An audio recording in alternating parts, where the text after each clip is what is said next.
no, what I was talking about yesterday was a sort of version of a talk I gave in Birmingham at the IATEFL conference earlier this year. There seem to be a lot of anniversaries going on at the moment. Shakespeare on the one hand, IATEFL UK, or the international IATEFL, which is celebrating its 50th anniversary, and IATEFL Chile, which is celebrating its 25th. So it was, and also the conference theme was where are we now, where are we going? And so I kind of like corrupted that a little, just to think, well maybe where have we been? Use the excuse of these anniversaries to look back 40 years, which also happens to be more or less my own trajectory in this career, not wishing to give too much away. And the particular focus I wanted to take was on the development of communicative language teaching, and look at what preceded it, and look at the sort of first, if you like, signs that there was something happening major in methodology or in thinking about language generally, and how that sort of, in a sense, came to fruition in the mid-1970s, which coincidentally was when I started teaching. So I was swept away on this wave of communicative enthusiasm, only to see this wave dashed on the shore of the grammar syllabus in 1986, when everything was like back to, it was reset. That's the metaphor. It was a reset mode. When there was a certain weariness of teaching functional syllabuses, etc., and an uncertainty about how to manage task-based learning, etc. So there was a problem of methodology which wasn't being addressed for your average teacher who had to deal with large classes, etc. It was unsurprising in a sense that there was this reaction to CLT and a return to a more traditional syllabus, but with CLT communicative kind of trimmings, if you like. But I was arguing that in fact these communicative trimmings really are just trimmings, and it's a nonsense to call a lot of what's going on in terms of how it's represented anyway in published materials pure CLT, because once you have a grammar syllabus, well, I use the metaphor of it's the tail wagging the dog. You end up sort of saying to students, yeah, speak, be meaningful, be fluent, speak about anything you want, but you have to use the third conditional. So what good is that? Yeah.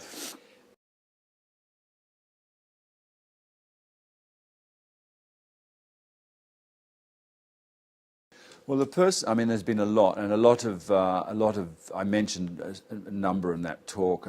There was the kind of Lancaster School, the Edinburgh School, the Reading School, all in the 70s, all in universities, people like Henry Widdowson and Keith Johnson, etc. The one I have enormous respect for, I respect them all, but the one I particularly like rereading is Christopher Brumford, who unfortunately passed away a few years back. But he kind of nailed it for me, and he was already even at the early stages was sort of flagging a warning, saying we can't. It's not about if you reduce. We've escaped the structural syllabus in its kind of grammar McNuggets, if you will. But if you supplant that with a syllabus which is functional McNuggets or notional McNuggets, you're back to square one in a sense, because you're encouraging this kind of atomistic approach to teaching rather than a kind of more holistic approach using tasks and so on. So he kind of saw that very, very early on, very prescient. And he continued to write up until his untimely death, and everything he wrote was really just steeped in wisdom, a great loss.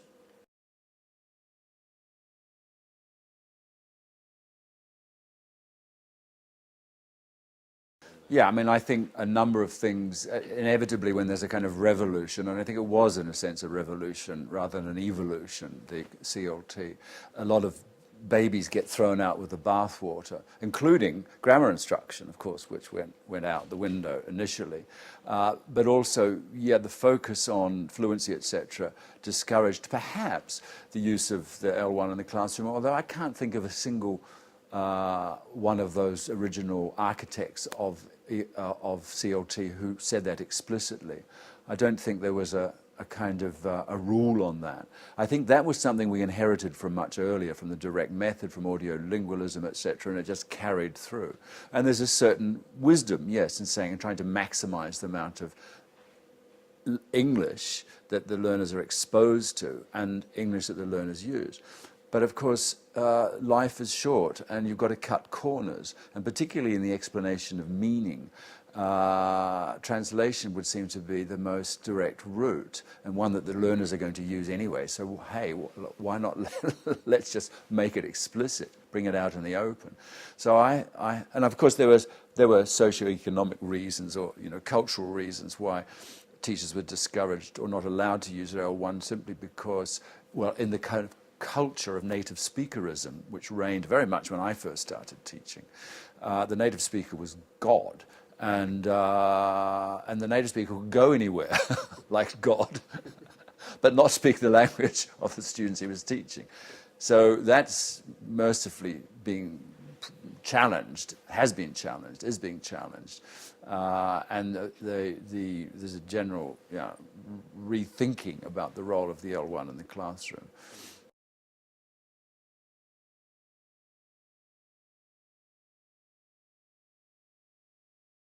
Yeah, well, my investigations have been a sort of self-investigation as I embarked a couple of years ago on the project of kind of upgrading my dormant, let's say, Spanish in Spain. And it was a very interesting and salutary experience to see, first of all, how stuck in my way. There's so many things I didn't realize that I was doing wrong for a start. And I was kind of trapped by my own relative ability to fulfill my functional needs and into thinking that, yeah, okay, my Spanish is pretty good. Well, it's not. It's terrible. And I had to go back to the classroom to realize that. So this sort of I have 25 years thing, I had the equivalent, of course, in Spanish with all sorts of kind of borrowings and false friends, etc., that I was only made aware of by the teachers. On the other hand, again, coming back to that point about native speakerism, I think if we only set native speaker standards for our students, then things like I have 25 years will be obviously errors, rather than perhaps a form of kind of international English, because not only Spanish speakers who say that, French speakers do, and so on. I think one of the things I learned from the experience of trying to upgrade my Spanish was that it was virtually impossible to do a lot with it without an enormous amount of effort. And now that effort has to be balanced against the dividends. If you are sort of communicative, even if you're saying things like, I have 25 years, hey, who cares? It's intelligible. And the effort of trying to kind of jumpstart a change there is not easy, especially when you're in your advanced stage of your life. And do you think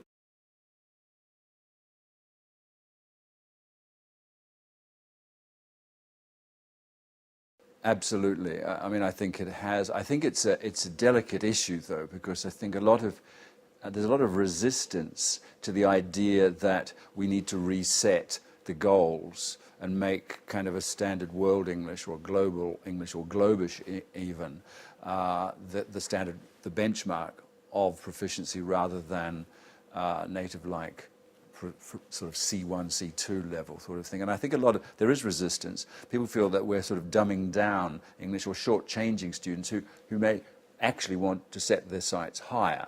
And similarly, teachers, I think, particularly non-native teachers, feel slightly betrayed by this movement, which is actually emanating from native speaker academics, a lot of them saying, you don't have to set the standards so high. And they're saying, look, I've spent 25 years of my life trying to get my English up to a level where I feel comfortable and confident with it, and where I'm not going to be, because it's my authority as a teacher of English. So I think it's dangerous to say, anything goes. On the other hand, I think this maintaining native speaker standards as as the achievable and desirable standard is unrealistic. And as you say, in a globalized world where English is used as an international lingua franca, it's inappropriate.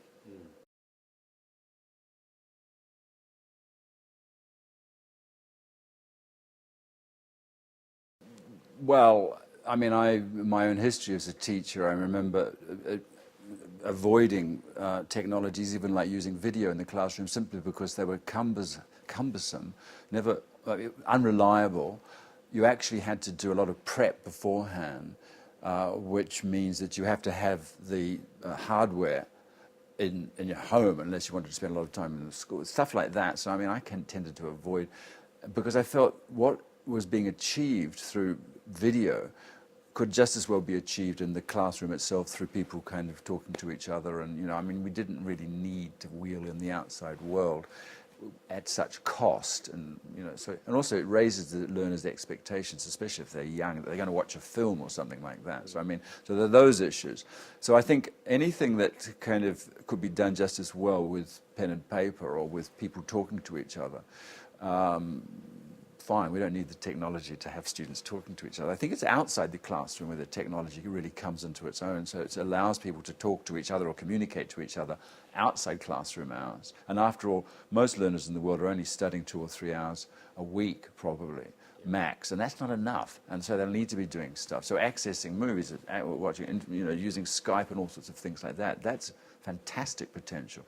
In the classroom itself, I'm less convinced that it's really worth it, unless, coming back to the CLT, communicative language teaching, unless it's fulfilling those basic principles of CLT. In other words, and the basic principle of CLT is that you learn to communicate by communicating. So any technology which improves, enhances, and amplifies the time spent communicating, that can only be a good thing.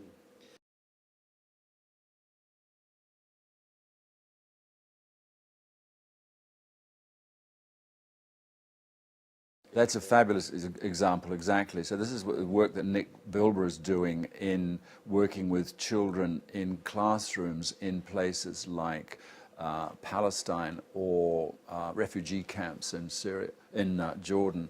And so he's going into their classrooms via very simple means like Skype, so from Britain where he lives, and doing communicative activities with these kids, where the teacher's also the homeroom teacher, as it were, still is there to support the interaction and encourage the children.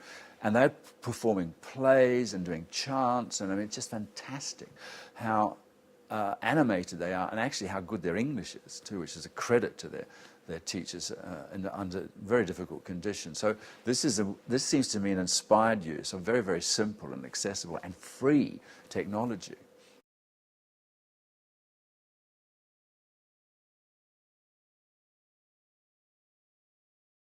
Well, I mean, I do work with novice teachers a bit, not as much as I used to, but and I appreciate and from my own experience too, the necessity of having a kind of clear mental schema, as it were, of what you're doing. So it's not just a rag bag of techniques and activities, but that it has a kind of rationale. And if a method gives that, then I think, great, 3 cheers for the method, because it's giving that novice teacher a certain kind of framework within which to work. And there's as I say, a rationale to it. There's a theory of learning. Now, we know that methods, one of the problems with methods is that they don't travel very well, and that what you've trained in one method here, in the UK, for example, it's not going to work in Chile or vice versa. So we need to then encourage teachers, having sort of got that stability from the method, to then query it, challenge it, stretch it, look at other things that might be slotted into it, or abandon it eventually if it doesn't seem to be appropriate. But I think as a starting point, it gives a great sense of security to teachers, and after all, that's what they need more than anything.